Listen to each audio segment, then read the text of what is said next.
Welcome to the Learning Pines YouTube. We hope this video helps. You begin by powering the car to ACC or on so the infotainment system is active. This lets you access Bluetooth menus. Next, open Bluetooth on your phone and make it discoverable. Keep the phone near the dash. On the DZire head unit, press Menu then Settings and select Bluetooth.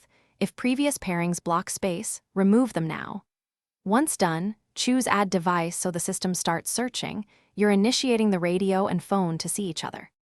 When the head unit lists available devices, tap your phone's name. You'll see a passkey appear on both screens. Compare the numbers carefully. Matching passkeys confirm a secure link, then accept on both devices.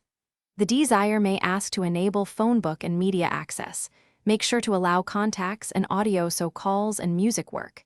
If the connection stalls, cancel and retry. Sometimes rescanning fixes transient Bluetooth radio conflict. Once paired, switch the stereo to Bluetooth audio and play a track to verify media streaming.